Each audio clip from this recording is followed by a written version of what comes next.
Vikings preseason opener last year against the Las Vegas Raiders, and he looked pretty good. And then out of the blue, a couple of days later, he's got a knee injury. Oh, well, he's okay, right?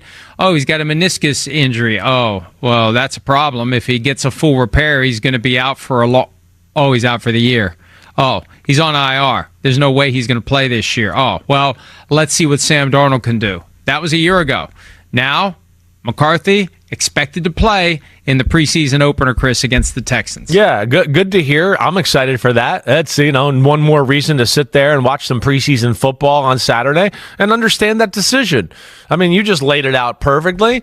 He only played a little bit of preseason football last year. He didn't even get to practice after that. So they got to get him out there and get used to the game and the speed of the game. And wait, this guy actually can hit you and tear your head off here when you're sitting in the pocket if you hold the ball too long. I think it'll serve him well. Get him out there. You'll get him back in the flow of the game. Get him to see the field a little bit. Make him feel good. Get him out and continue to try to build on that. I don't know what the fair expectations for the Vikings are this year. We talked earlier about how the schedule is going to be tougher for all the teams in the division. The fact that they reportedly talked to Aaron Rodgers, and I don't know how much of that was the Vikings interested in Rodgers or Rodgers interested in the Vikings, but there was a weird period of time. Like, are they going to keep Darnold? Are they going with McCarthy? Are they going to keep Daniel Jones? Are they going with McCarthy? Are they going after Aaron Rodgers? Are they going to stick with McCarthy? And there was a sense that I'd gotten from people dealing with the Vikings that they didn't know who was calling the shots. Well, at the end of the day, they did what I think they need to do. Let's see what J.J. McCarthy can do, Chris. Yeah, I trust their evaluation like we've talked about. He fits that offense. He's a great arm as far as all those deep crossers to Justin Jefferson and all that.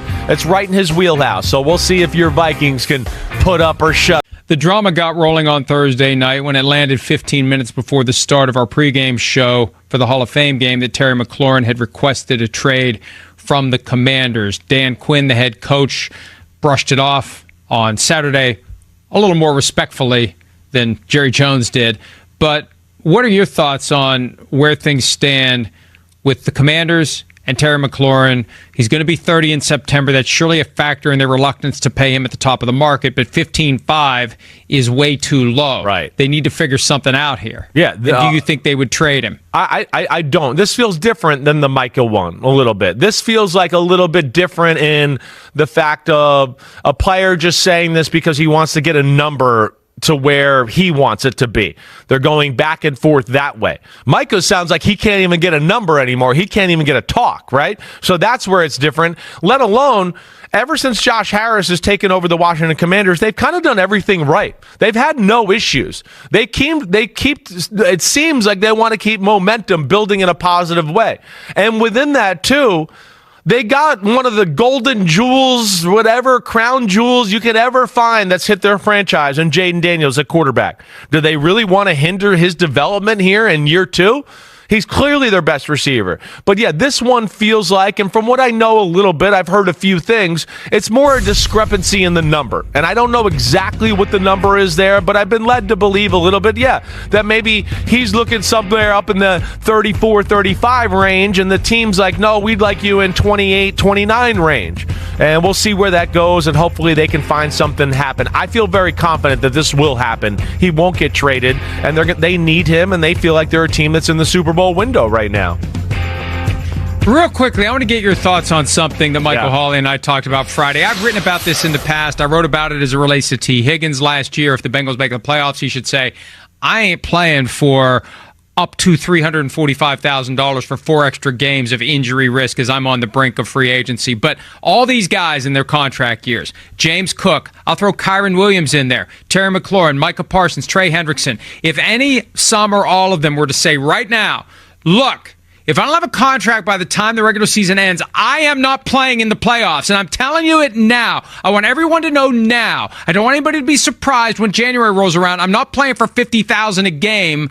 when I have the hay in the barn for my next contract unless you give me my next contract before we get to those playoff games. What do you think about that? Well, I hear you. It's a great negotiating ploy, right? Can the player ever really pull that off? Like we've talked about, this is where the player and the love for football and the love for your teammates and the love to be in big games and under the lights and the big moments, it's all the things you dreamed of. And now it's right there for you to taste and feel and touch, basically. And you're like, wait. And also, too, what happens, Mike, is we know sometimes, hey, those playoff performances, you could be looked at as like, hey, he's a $20 million a year guy. And all of a sudden you kill it in the playoffs. And it's like, no, I want $25 million a year. I want 20. And then everyone's like, oh, gosh, we saw what he did in big games and big moments. Okay, let's pay him that. So that's where it's tough. I hear you. It'd be an unbelievable like ploy or approach. But that's where the players' love for the sport, his teammates and all that, like you talk about all the time, will come back to bite him in the butt a little bit. It's definitely a flaw in the CBA because I know that the powers that be do not like it when we talk about it. No, they don't. They do not like it when we talk about it because there's a weakness. It's the, what is it? It's thermal exhaust port in the Death Star. There is a weakness in the CBA kryptonite that the player can take advantage of if they want to, and no one's done it yet because, like you said, it's hard. You're here to play football.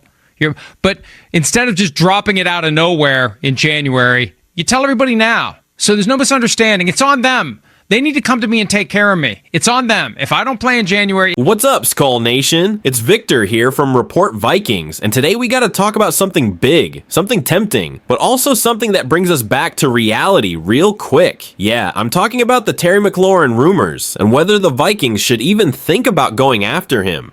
Let's just start by being real for a second. Terry McLaurin is that dude. Two-time Pro Bowler, second-team All-Pro, 5 straight seasons over 1,000 yards. And last year, 82 catches, 1,096 yards, 13 touchdowns. Career best. Add that kind of weapon to an offense that already has Justin Jefferson, Jordan Addison, Hawkinson, and Aaron Jones. Bruh. It almost feels unfair. And let's not forget, J.J. McCarthy is on a rookie deal. This is exactly the kind of window where teams load up talent to support a young QB. Just look at what Philly did with Hurts. Or what Miami's trying to do with Tua. But as juicy as that sounds, here's where the cold hard truth kicks in. McLaurin is in the final year of a 3-year, $69 million deal. He's already made $56 million in his career. And now, he's looking for a monster payday. Reportedly something close to or above what DK Metcalf just got. $32.5 million per year. And the Commanders? They're not too hyped to pay that when Terry's about to turn 31. Now imagine this. Jefferson's already locked in at $35 million per year. Addison, who's been productive as hell with 60-plus catches, 800-plus yards, and 9-plus TDs in each of his first 2 seasons, is gonna be up for an extension after this season. You trade for McLaurin, you might as well kiss Addison goodbye when that time comes. And look, Addison did mess up off the field with that arrest last year. And yeah, a suspension might be coming. Jefferson's also dealing with a hamstring issue right now. But even with all that, our offense is still loaded. This isn't a team starving for playmakers. We've got JJ, Addison, Hawkinson, Aaron Jones. All of them legit Pro Bowl caliber guys. Then you add depth with Josh Oliver, Jalen Naylor, Jordan Mason. It's not like we're desperate. And yeah, Coach O'Connell would know how to use a guy like Terry. That's not the issue. It's not about scheme fit. It's about long-term roster building. It's about cap flexibility. It's about knowing when to go big and when to say, let's ride with what we've got. General Manager Kwesi Adolfo-Mensah has shown he's patient. He's strategic. He's not going to blow up our 2026 cap just to add a third big money receiver. Addison's rookie deal pays him just $3.4 million a year. That's value, but that extension is coming and it won't be cheap. We need to think ahead. Bringing in McLaurin would be a flashy move, but we're not just playing fantasy football here. The books matter. So here's my question for you, Vikings fans. If the money wasn't a problem, would you pull the trigger on a Terry McLaurin trade? Or do you trust Addison to continue developing into that long-term WR2 behind Jefferson? Would you rather spend those resources on shoring up the defense, maybe adding depth at offensive line, or are you all in on building the scariest offense in the NFL, no matter the cost? Drop your thoughts in the comments. I really want to hear what you guys think. Let's have that Skull family debate right now. And hey, if you're enjoying these breakdowns, if you love the Vikings like I do, and if you're hyped for this season with JJ McCarthy under center, smash that like button, hit subscribe, and share this video with your fellow Vikings maniacs. This is Victor from Report Vikings, and we're just getting started. Skol, baby. Let's go.